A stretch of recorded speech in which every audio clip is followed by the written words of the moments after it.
अस्सलाम वालेकुम। क्या आपको पता है कि जब आप कौसे कज़ा यानी रेनबो देखते हैं और जैसे ही आप हिलते हैं कौसे कज़ा भी आपके साथ हरकत करती है। इस बात का तजर्बा आप में से बहुत से लोगों ने किया होगा। तो इस वीडियो में हम आपको रेनबो के बारे में बहुत सी ऐसी बातें बताने वाले हैं जो आपने पहले कभी नहीं सुनी होंगी। आगे बढ़ने से पहले आप हमारे चैनल WG प्लैनेट अर्थ को सब्सक्राइब कर दें। हाँ तो मेरे दोस्तों, रेनबो कुदरत की हसीन चीज़ों में से एक है और ये बारिश के मौसम में ही देखी जाती है। हम रेनबो को उस जगह पर भी देख सकते हैं जहाँ पहाड़ हों और वाटरफॉल, यानी इसका मतलब है पानी बहुत ज़रूरी होता है रेनबो के लिए। और दो चीज़ें सबसे ज़रूरी होती हैं रेनबो के निकलने के लिए।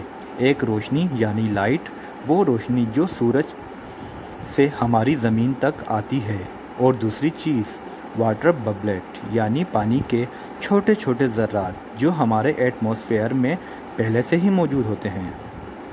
और मैं आपको ये भी बताता चलूँ, ज़मीन सोलर सिस्टम का वो वाहिद सैयारा है जहाँ रेनबो देखी जा सकती है।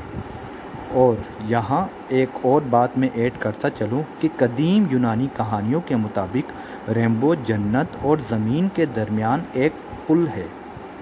हाँ तो मेरे दोस्तों, मैं अभी आपको एक ऐसी वीडियो दिखाने जा रहा हूँ जो आपको हैरान कर देगी और जो आपने पहले कभी नहीं देखी होगी। ऐसा बहुत कम देखा जाता है कि सहराई इलाकों में रेनबो को देख पाना, क्योंकि वहाँ ना तो पानी होता है और ना ही पानी के कोई ज़र्रात।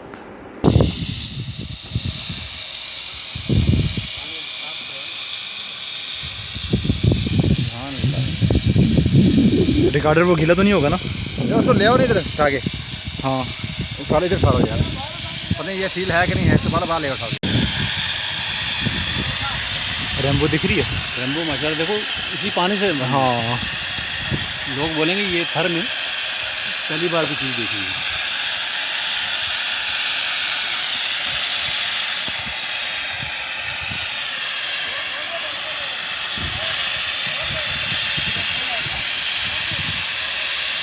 ये हाईवे टेस्टिंग के बाद प्रेशर रिलीज किया जा रहा है। हर में पाइप लाइन का प्रेशर है, वाटर पाइप लाइन का प्रेशर है जो अंदरों